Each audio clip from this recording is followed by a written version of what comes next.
internal combustion engine looks like, and then the two types of the engine, one that works on gasoline engine, the other one that works on diesel engine. And then you also know that these two can also be separated into 4-stroke cycle as well as 2-stroke cycle, but this one is not a main concern for you. It's just there for you to know that we do have, and then the primarily one that you study here is the 4-stroke cycle. Alright, so then for all the cycles here, or rather all the cycles that work on gas, we usually will use this assumption, which is the air standard assumption. So this air standard assumptions is made up of these 4 different assumptions here. So in general, you don't have to write out. So you need to know these 4 assumptions for this air standard assumption. Like air standard assumptions means these 4 assumptions. This you must know. It's just that if the question never really specify anything, then your assumption you can just write it is working on the air standard assumption. That's all. But you still need to know what are these 4. Okay, and okay, so then we started Otto cycle. We talk about how Otto cycle consists of these 4 processes or 4 strokes, and then how we simplified it so that it becomes the bottom 4 processes. So for Otto cycles, it consists of an isentropic compression, isometric heat addition, isentropic expansion, and isometric heat rejection. So this is just a simplification version, the simplified version at least. So the efficiency calculated here, of course, is not going to be the actual efficiency, but again, close enough for us for normal analysis. Okay, then you learned about how we calculate the thermal efficiency, how we analyze each of the processes. And then we also define this thing using the constant specific heat. Okay, so we discussed this example on Otto cycle, and we use the variable specific heat method. So variable specific heat, you use the thermodynamics table to solve the question. Okay, so now we look at diesel cycle. Alright, so in general, diesel cycle would not be very different from Otto cycle. So diesel cycle is the ideal cycle for the compression ignition engine. So Otto cycle is for the spark ignition engine. So in diesel cycle, you have also seen this from the video that I showed you. Instead of having a spark plug to ignite the air-fuel mixture like in the Otto cycle, diesel cycle, we compress the air to a very high temperature until it is above the fuel auto ignition temperature. Then we inject fuel into the air. So the moment you inject the fuel into the air, since the temperature is very high, combustion will start. So since only air is compressed during the compression stroke, it eliminates the possibility of auto ignition. So it won't ignite before the expected time. So we can avoid the engine knock. So therefore, diesel engine can be designed to operate at much higher compression ratio than SI engines. So typically between 12 and 24. So back then when we look at the graph for Otto cycle, you can see that the compression ratio is typically about 8 to 11. Then for diesel engine, it's about 12 and 24. You can see the minimum is also higher than Otto cycle. So in diesel engines, the spark plug is replaced by a fuel injector, and only air is compressed during the compression process. So that is the only difference. So having said that, since the only difference is the spark plug and the fuel injector, so the combustion process or the heat addition process in our case, since we simplify the process, the heat addition process is the only one that is different for the diesel cycle. So diesel cycle consists of 4 internally reversible processes. You can see process 1 to 2 is the same process, isentropic compression. So the graph looks the same as well.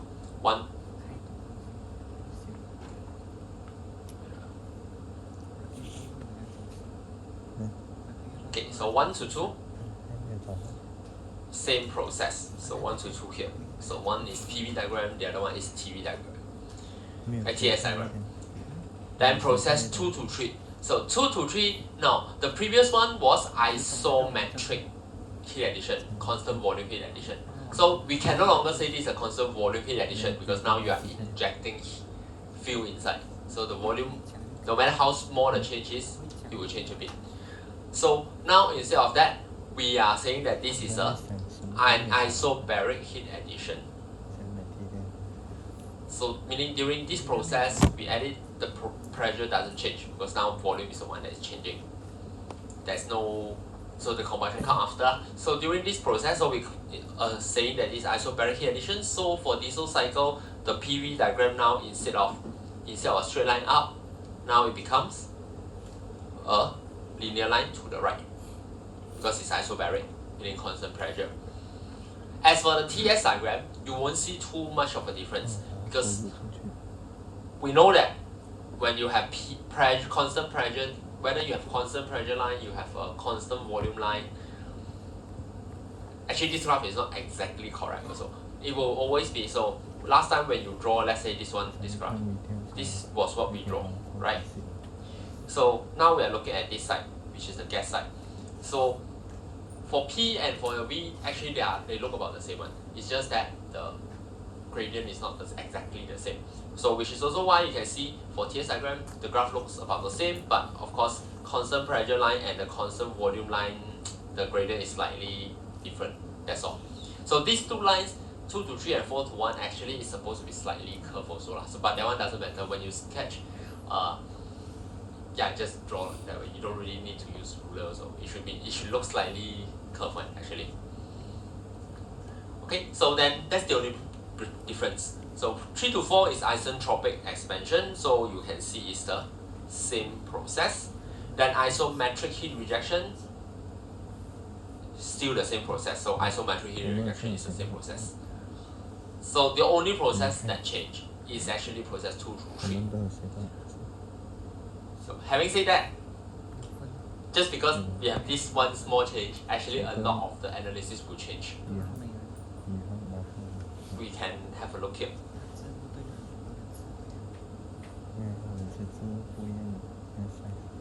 Okay, so the analysis here, so this way. So now, process 2 to 3, since we are saying that this is a constant pressure process. Now we approximate it as a constant pressure process because this combustion process actually will take much longer than not really much longer lah. It will take longer than the spark ignition process. So like spark ignition, the moment that you ignite it, it will just burn straight away. That's why the pressure will increase spontaneously. But here, you are injecting the fuel, then the fuel will, like, you are not actually initiating much of the combustion there. So the combustion process will actually take longer. That's why we can say that it's approximately a constant pressure process. So by approximating it as a constant pressure process, now remember we said that this engine is a piston cylinder device, right? And you have a constant pressure process here. The more you inject the fuel, volume will change a bit. So now you get a boundary work. So you have a constant pressure boundary work process. But of course, we don't need to do anything about this. Why do we say that? Because remember, we said that if you have a constant pressure boundary process, boundary work process, you can move this over to the other side.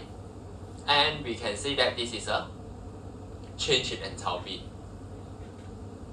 So for process 2 to 3 in this case, we are looking at the change in enthalpy rather than the change in internal energy. So this will be the slight difference between the Otto cycle and diesel cycle. For Q out process, that is still the same. As you can see at the bottom, we are still looking at the change in internal energy.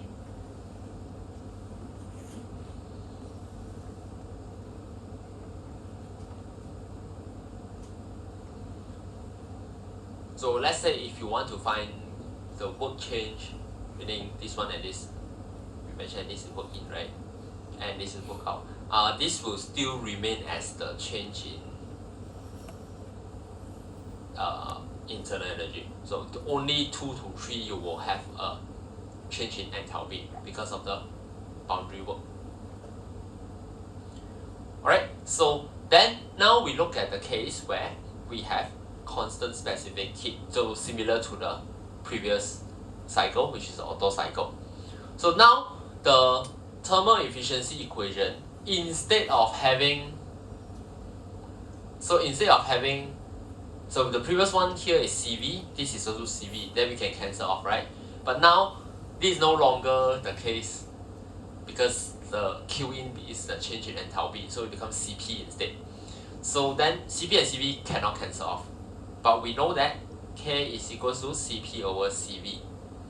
So we replace this equation, we replace the CV over CP with 1 over K. So which is this term here.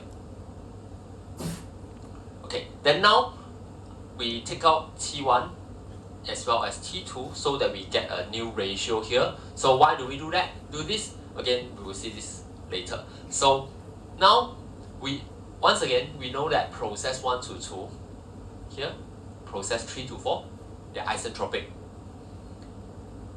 But this time there is a slight difference compared to Otto cycle. Otto cycle we know V1 equals to V4, V2 equals to V3. But now we only have V1 equals to V4. V2 is no longer equals to V3. So this will complicate things a little bit. So here, process 1 to 2, so again we can use the isentropic equation that we have learned or derived. And we can say, and then we know that V1 over V2 is the compression ratio. So the compression ratio here will only represent V1 to V2. It's not V3 to V4 anymore because it's called compression ratio, right? So it's only for the compression process. As for process 3 to 4, since now V3 is no longer equal to V2, we can't equate 1 to 2 and 3 to 4 anymore. But what we can do here is this. We divide the top and the bottom with V2 so that V4 over V2 is still R because V4 is V1. And V3 over V2, we introduce a new term called cutoff ratio. This is what we call the cutoff ratio. Okay, so yeah, this is the term. So cutoff ratio is V3 over V2. This is the ratio for the combustion process. And from here, we sub the cutoff ratio as well as the compression ratio into. So we sub this into this equation, we sub this into this equation. You obtain a new thermal efficiency equation. So for diesel cycle, this is the equation for diesel cycle for constant specific heat. So just like the Otto cycle, Otto cycle we also derive one equation, right? So the Otto cycle one, you can see it's much simpler, while this one is slightly more complicated.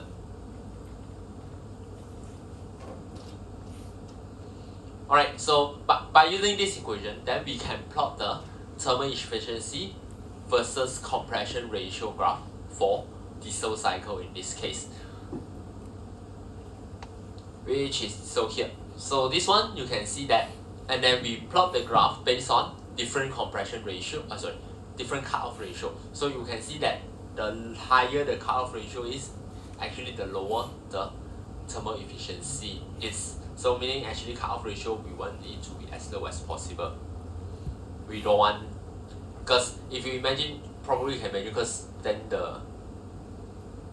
if we have higher cutoff ratio, meaning the boundary work is higher, right? Because cutoff ratio is higher, meaning the volume change is bigger during the combustion process. Then if you have more boundary work, meaning you are wasting more energy is from the Q-in. Okay, so here we compare the Otto cycle with the diesel cycle at the bottom. So we have these two equations for their thermal efficiency, right? You can see that the equation is exactly the same in one way. It's just that diesel cycle has this additional term over here. So if you sub in the compression ratio in the value, let's say the same, exact same compression ratio, cutoff ratio we don't care, maybe you put in the highest value, you put in 1. You will actually see that Otto cycle is actually more efficient than diesel cycle. So if you sub in this value, you use the same value here. Cutoff ratio, just put in a random number, maybe you put in 1, like I said, you use the highest efficiency. You will see that Otto cycle will actually provide a higher efficiency compared to diesel cycle.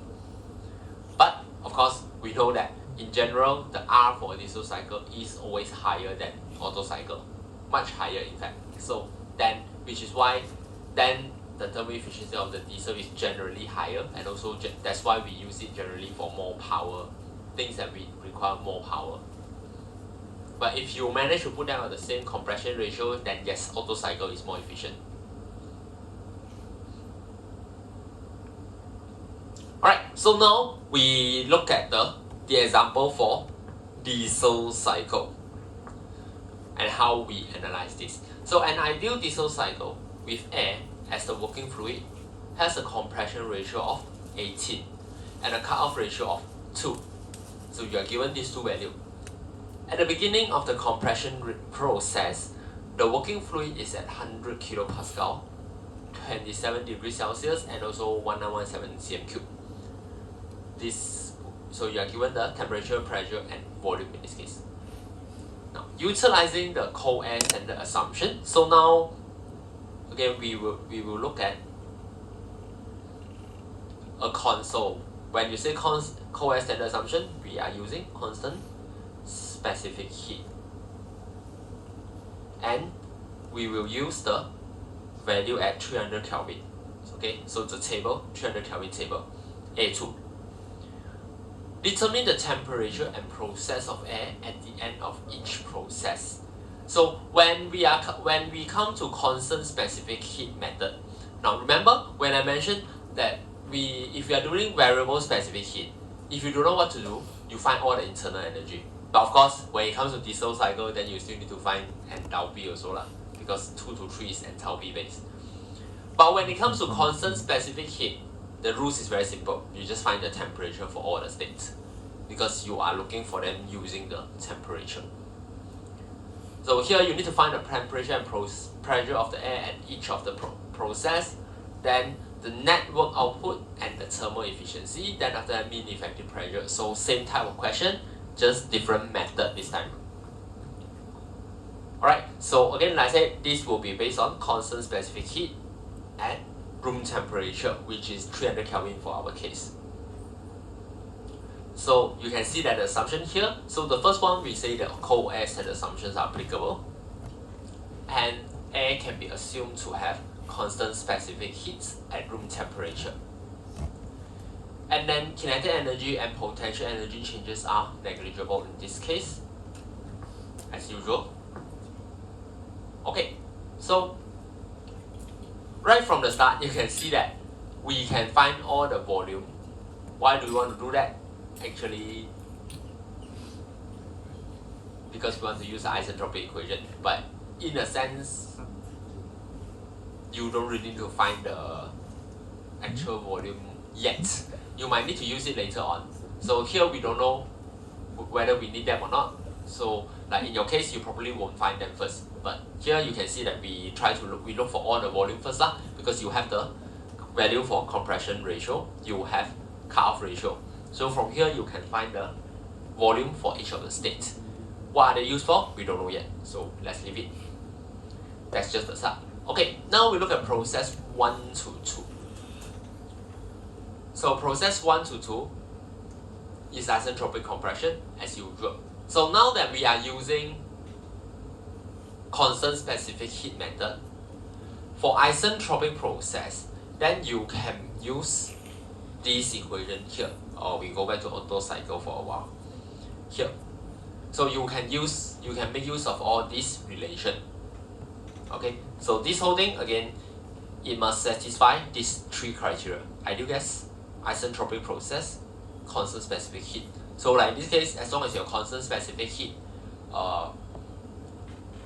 case or analysis, then for process 1 to 2, 3 to 4, you can use them, because those are the 2 isentropic process. Alright, so by using that equation over at the constant specific heat or the isentropic equation, then you can use the ratio here for you to find out what is the temperature and also the pressure at state 2. As simple as that. Okay, but don't use this equation if we are dealing with variable specific heat. Variable specific heat, you use back the table method, which is the VR1, VR2 thing. And then you use ideal gas equation. This is only applicable for when you are using constant specific heat method.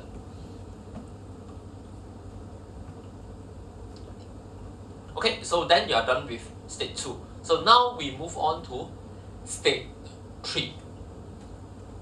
So for state 3, pressure you don't need to find because you know that P3 is equal to P2. Okay, but process 2 to 3 is not an isentropic process, so you cannot use the isentropic relation, but we are still approximating them as an ideal gas. So ideal gas law is applicable. So you can just use ideal gas law, PV over T equals to PV over T, to find the temperature for state 3. Okay, then 3 to 4. Once again, we are back to isentropic process. So isentropic process, and once again, you can use the isentropic equation. Then we are done with all the temperature and all the pressure here. Now, of course, this question is the simpler version because all the information are given to you in the question itself. So it's actually quite straightforward. You will be able to see one slightly more complicated version of a diesel cycle analysis in the tutorial. So next week, I will discuss with you about that. So again, this is a simpler version. Okay, so now that we have all the temperature and all the pressure, technically speaking, pressure is quite useless here, but this question asks us to find. So now that we have all the temperature, then we can proceed to part B. Okay, so part B asks for the net work and as well as the thermal efficiency. So the net work for the cycle is equivalent to net heat transfer. This one you should know this by now. So then this is the equation that we need, right? We need Q in first, and then we need Q out. So diesel cycle, Q in would be change in enthalpy. Q out is still the change in internal energy. So don't forget this. Again, I mentioned this early in the semester as well. As long as the question never mentions specific heat, specific work,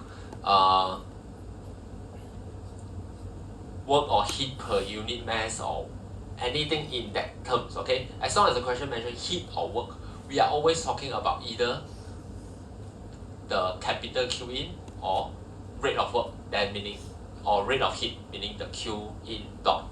Okay, so like in this case, so we're looking for heat transfer. The heat transfer is always Q in. And we will always provide you with a way to find out what's the mass or mass flow rate lah. So like in this case, you can, the very first part of the state in the question provided you with the pressure, volume, temperature, right? So based on that, you can use ideal gas equation to obtain the mass. So then now you have mass, then you can find out what is the change in enthalpy. So change in enthalpy is also equivalent to mCp delta T. So from here, you can obtain the heat transferred into the system, the Q in. Then for internal energy, same thing. So now internal energy is mCv delta T. Then you can calculate the heat out of the system. So bear in mind, even though that we say Cp and we say Cv, so maybe Cv is the more obvious one to see. Okay, or maybe not. Here is still the same thing. Even though we say Cp and Cv, meaning specific heat for constant pressure, specific heat for constant volume, it doesn't necessarily mean that the process must be constant pressure or constant volume. We only use that to derive the internal energy and enthalpy. For any time you want to find out what's the enthalpy or what's the internal energy, you can always use CPO and Cv delta T. Okay, so from here then you can get work net. So like I said again, if you use this and this, you should still find the same value for the work net. Alright, then after that, since you have found the work net, then you can calculate the thermal efficiency. So work net over Q in.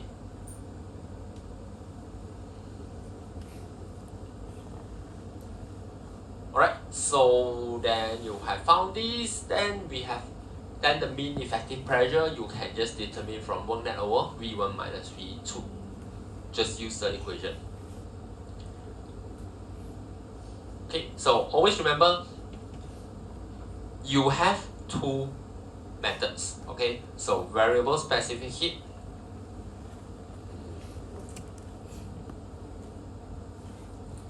you use table.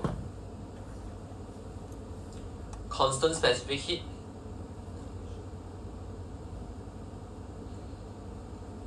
this one A17 is all equations actually. So this is a kind of the summary that when the question says constant specific heat, you don't need to touch table at all. When it is variable specific heat, then you need to use table A17. This is the accurate version. This is the approximate version. So usually constant specific heat will provide you with a higher efficiency, if I'm not mistaken, but slightly higher. And yeah, so you, in a way, also if you feel free, you have time, you can always use both methods and to just see whether the value are close or not. If they are close, then most probably means you are on the right track, because they usually the difference is a few percent, like 3-4%. For constant specific heat, you have the equation to directly find the thermal efficiency itself. Okay, even though I say I want to stop here, but still a bit early. Let's look at the following slide. Okay, so now we have learned Otto cycle. We also have learned diesel cycle. So there is also one more cycle that is more or less, it's still the same thing, but it's what we call the dual cycle. So for a dual cycle, how it works is not our concern, but in a way it is. The process here is a combination of like gasoline and diesel engine. So here we just combine both of them. So you have isentropic process, then isometric process or constant volume process, isobaric process or constant pressure process. So you have 2 times combustion process here, and then isentropic expansion, then Q out. Okay, so this is the PV diagram for an ideal dual cycle.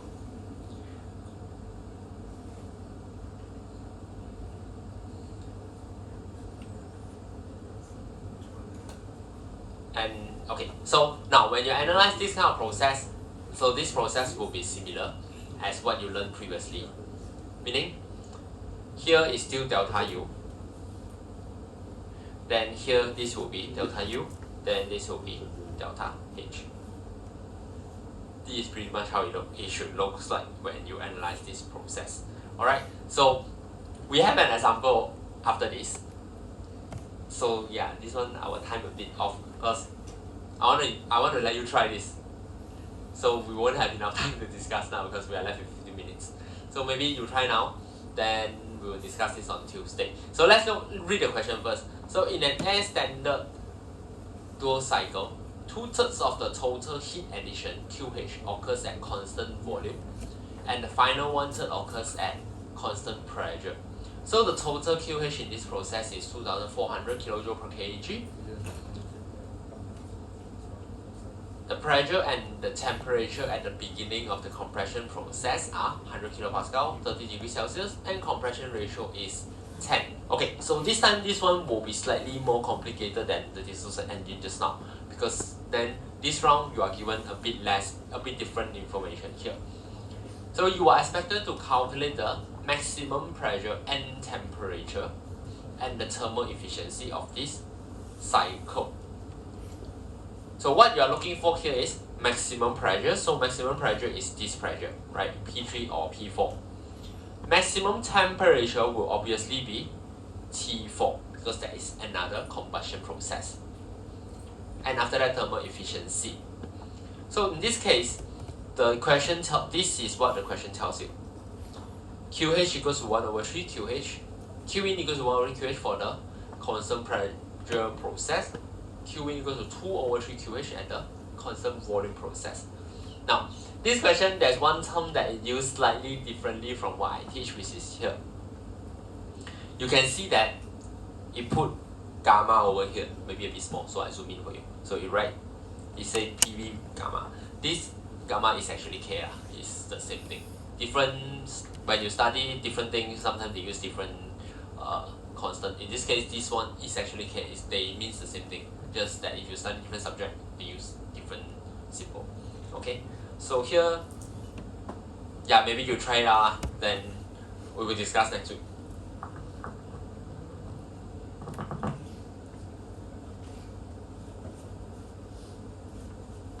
And for anyone who needs a code.